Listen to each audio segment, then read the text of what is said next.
दोस्तों, गीता, गया, गंगा, गायत्री, गोपाल सहस्त्र नाम, ये कुछ ऐसे नाम हैं जो दोस्तों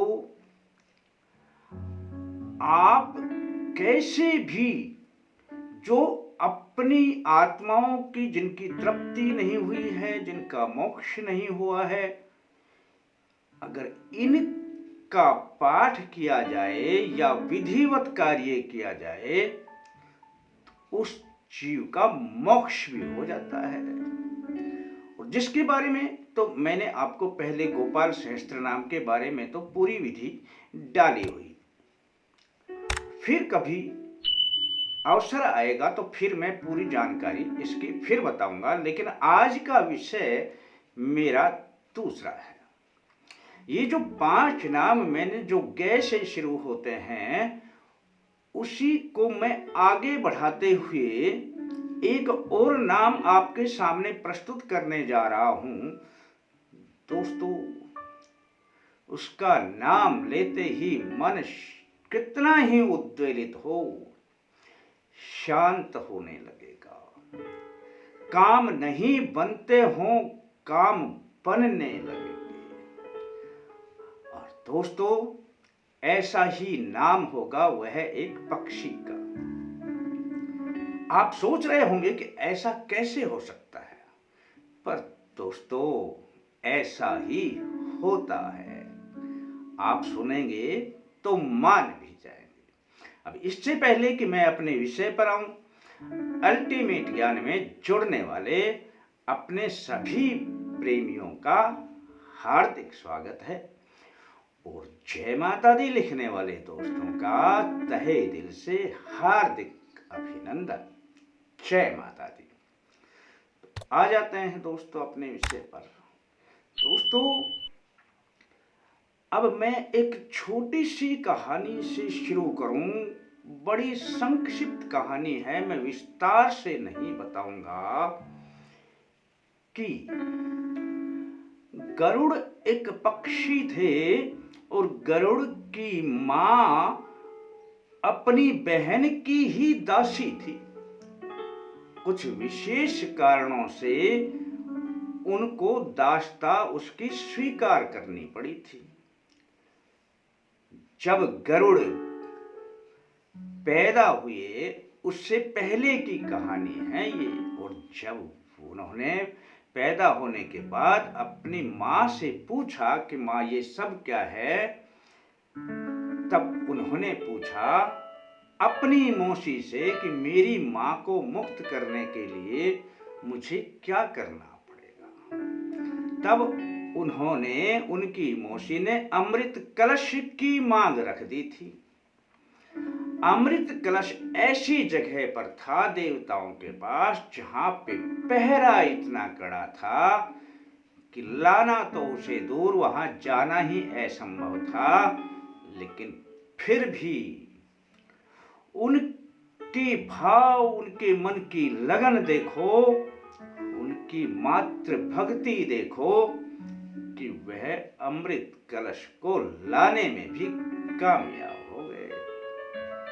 और लाते हुए जब भगवान विष्णु मिले तब उन्होंने देखा तो वो जान गए कि ये अपनी मां को दासता से मुक्त करने के लिए ले जा रहे हैं।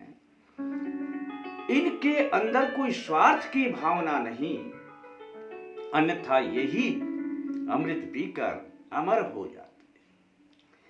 लेकिन ऐसी भावना ना होने के बाद भी ये अपनी मां को दासता से मुक्त करवाने के लिए ले जा रहे हैं। तब भगवान विष्णु ने उन्हें बिना अमृत पिए ही अमर होने का वरदान दे दिया दोस्तों।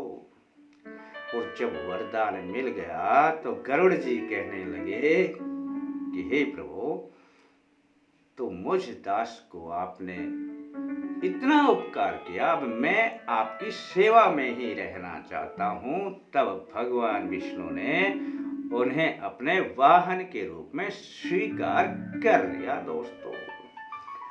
अमृत कलश तो पहुंचा दिया, लेकिन छल से फिर इंद्र भगवान उन्हें वहां से ले आए पर उन्होंने अपनी मां को दासता से मुक्त करवा लिया।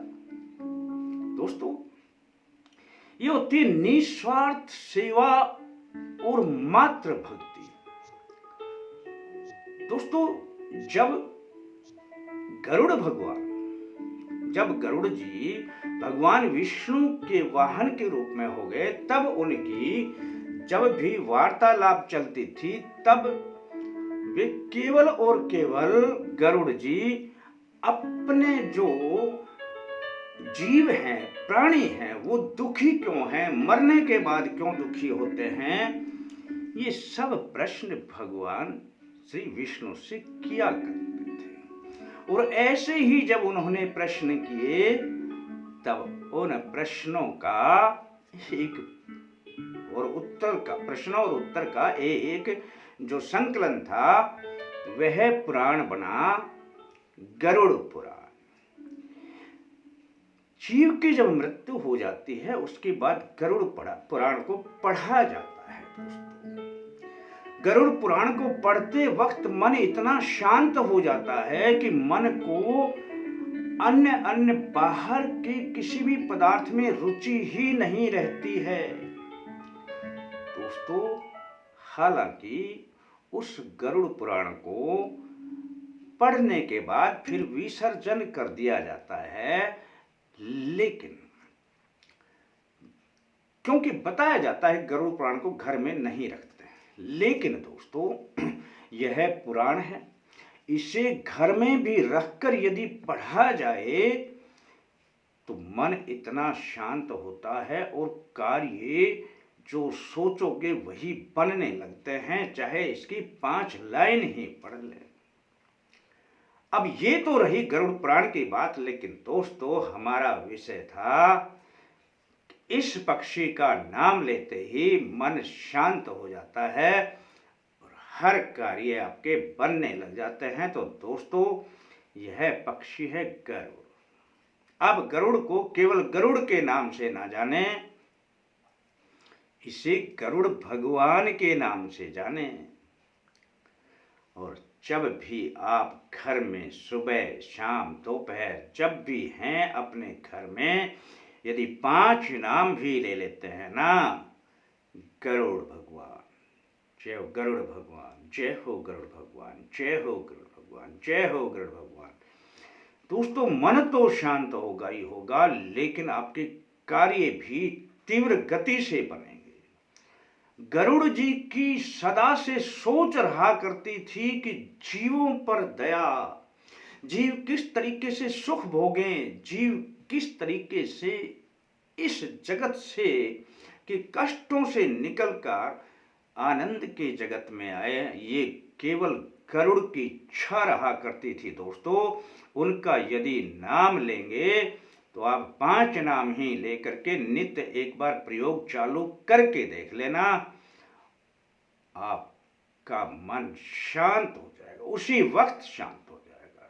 और आपके निरंतर यह करने से कार्य भी आपके बनने लगेंगे। दोस्तों, यह मैं आपको जो बता रहा हूं, यह वास्तविक सत्य है। दोस्तों, करना और इसका पूरा फायदा उठाना। अच्छा लगता है तो अपने यार दोस्तों में इसे शेयर कर देना।